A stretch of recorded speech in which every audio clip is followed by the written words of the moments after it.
আদিবাসী সমাজের এক কর্মী চম্পাই হেমব্রমকে মারধর করেছে সিভিক ভলেন্টিয়ার। তার প্রতিবাদে পশ্চিমবঙ্গ আদিবাসী অধিকার মঞ্চ, সামাজিক ন্যায় মঞ্চ, পশ্চিম মেদিনীপুর জেলা কমিটির পক্ষ থেকে কোতোয়ালি থানায় ঘেরাও ডেপুটেশন অভিযান। শনিবার বেলা 12টা নাগাদ শহরের বিদ্যাসাগর হল থেকে এই প্রতিবাদ মিছিল বের হয়ে হাজির হয় কোতোয়ালি থানায়। ঘটনায় অভিযুক্ত সিভিক ভলেন্টিয়ারকে গ্রেপ্তারের দাবি জানান তারা। আদিবাসী অধিকার মঞ্চের রাজ্য সম্পাদক পুলিন বিহারী বাসকে জানান, আদিবাসী সমাজের কর্মী চম্পাই হেমব্রমকে গত 15ই মার্চ সন্ধে 8টা নাগাদ তার বাড়িতে পাটাতন দিয়ে আঘাত করে তার মাথায়, যার ফলে তার মাথায় 5টি স্টিচ পড়ে। তাকে মেদিনীপুর মেডিকেল কলেজ হাসপাতালে ভর্তি করা হয়। আদিবাসী অধিকার মঞ্চের রাজ্য সম্পাদক পুলিন বিহারী বাসকে অভিযোগ করেন, চম্পাই হেমব্রম হাসপাতালে 3 দিন ভর্তি ছিলেন। না কোনো এক্সরে করা হয়েছে, না কোনো সিটি স্ক্যান। মাথায় এত বড় আঘাত থাকার সত্ত্বেও একাধিক অভিযোগ করে রাজ্য সরকারকেও। আদিবাসী সমাজের চম্পাই হেমব্রমকে সিভিক ভলেন্টিয়ার প্রচন্ড মারধর করেছে এমন অভিযোগ করে অভিযুক্ত সিভিক ভলেন্টিয়ারকে গ্রেপ্তারের দাবিতে মেদিনীপুর কোতোয়ালি থানায় ডেপুটেশন জমা দিলেন সংগঠনের সদস্যরা।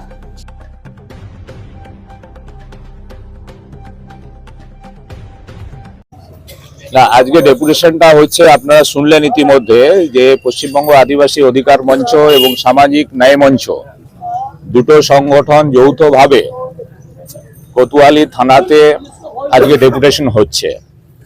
এর কারণটা আপনারা জেনেছেন। গত 15ই মার্চ সন্ধ্যা 8টা নাগাদ চম্পাই সরেন, যে কিনা আমাদের আদিবাসী অধিকার মঞ্চের একদম সক্রিয় সদস্য, তাকে যেভাবে আক্রমণ করা হয়েছে দেখেছেন। তার মাথায় 5খানা স্টিচ পড়েছে। পাটাতন দিয়ে যেভাবে আঘাত করা হয়েছে, এটা আক্রমণ নয়, একে হচ্ছে খুন করার জন্যই হচ্ছে যে এই আক্রমণটা চালানো হয়েছে। আমরা জানতে চাইব যে চম্পাই সরেনের অপরাধটা কি ছিল, চম্পাই হেমব্রমের অপরাধটা কি ছিল, চম্পাই হেমব্রমকে মেরে ফেলার জন্য কেন এরা হচ্ছে যে চক্রান্ত করছে। এবং আমরা জানি একটা হচ্ছে যাকে আক্রমণ করার জন্য 30 থেকে 40 জনের একটা দুষ্কৃতী দল ওর বাড়িতে চড়াও হয় এবং তার সঙ্গে হচ্ছে সিভিক ভলেন্টিয়ার এখানে যুক্ত আছে। তার মানে সরাসরি সরকার প্রশাসন, পুলিশ প্রশাসনের মদতে চম্পাই হেমব্রমের উপরে আক্রমণ সংগঠিত হয়েছে। উদ্দেশ্য কি আছে? উদ্দেশ্য আছে আমরা আদিবাসী বলে, আমরা দলিত বলে। আজকে একজন কিছুদিন আগে এখানে এই থানাতেই আমরা দেখেছিলাম সুশ্রিতা সরেন, তাকে কিভাবে থানার মধ্যে হচ্ছে যে নির্যাতন করা হয়েছে। স্বাভাবিকভাবে সর্বত্রই এই ধরনের ঘটনা শুধু রাজ্যে ঘটছে এই তৃণমূল সরকারের আমলে এবং পুলিশ প্রশাসনের একদম মদত দিয়ে এই ঘটনা হচ্ছে। আদিবাসীদের উপরে আক্রমণ করানো হচ্ছে, তার আমরা তীব্র নিন্দা করছি, আমরা প্রতিবাদ জানাচ্ছি। কেন পুলিশ প্রশাসন এখনো এফআইআর কেন হচ্ছে যে গ্রহণ করেনি? তারা আমাদের নেতৃত্বরা গিয়েছেন, ওরা পরিবারের লোকজন তারা হচ্ছে যে ওখানে গিয়েছে। হাসপাতালে 3 দিন ভর্তি ছিলেন উনি। এই হাসপাতালে যে চিকিৎসা হয়েছে, এখন সেটা বলা যাবে না চিকিৎসা হয়েছে বলে। তার মাথায় 5টা স্টিচ হয়েছে, না তো কোনো এক্সরে হয়েছে, না কোনো সিটি স্ক্যান হয়েছে। কেন করা হয়নি এসব জিনিস? যদি ভেতরে কোনো গুরুতর আঘাত লেগে থাকে তাহলে মৃত্যু অবশ্যম্ভাবী হবে। তার জন্য দায়ী থাকবে এই পুলিশ প্রশাসন, তারা দুষ্কৃতে এরা দায়ী থাকবে, সরকার দায়ী থাকবে। আমরা চাই আইনগতভাবে ব্যবস্থা হোক, তার জন্য আমরা এখানে ডেপুটেশন দিতে যাচ্ছি। আদিবাসীদের উপর আক্রমণ হলে তার আইন আছে, prevention of schedule caste schedule tribe atrocity act আছে 1989। সেই আইন কেন লাগু হবে না? যিনি দুষ্কৃত, যিনি আক্রমণ করলেন, তাহলে হচ্ছে যে তারা কি করছেন?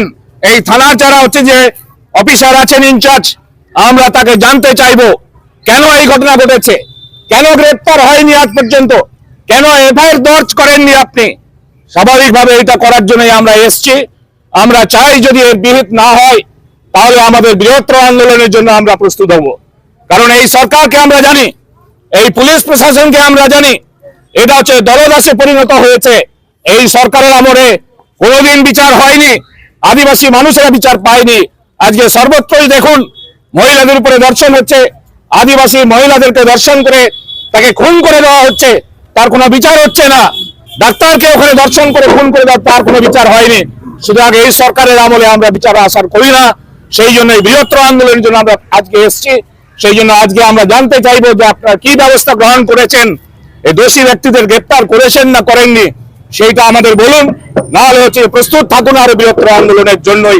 আমাদের সমগ্র এই রাজ্যের আদিবাসী মানুষ, তপশিলি অংশের মানুষ যারা সব থেকে আজকে শোষিত, তারা সব থেকে বেশি আক্রান্ত, আজকে অত্যাচারিত, তারা সংগঠিতভাবে এর হচ্ছে যে মোকাবিলা করবে, সেই লক্ষ্যেই আমরা এখানে এসেছি। সেই জন্যই আপনাদের সামনে এই কথা বললাম। আমরা এরপরে ভেতরে যাব, আধিকারিকরা কি আমাদের আশ্বস্ত করেন, আর এই পরিবারের কোনো নিরাপত্তা হবে কিনা তা সুনিশ্চিত করছেন কিনা সেটাও আমরা জানতে চাই। সেই ধরনের ব্যবস্থা গ্রহণ করার জন্যই আমরা এই হচ্ছে যে কোতোয়ালি থানা আধিকারিকের কাছে আমরা আজকে হাজির হয়েছি। ডক্টর পুলিন বিহারী বাসকে, আদিবাসী অধিকার মঞ্চের রাজ্য সম্পাদক।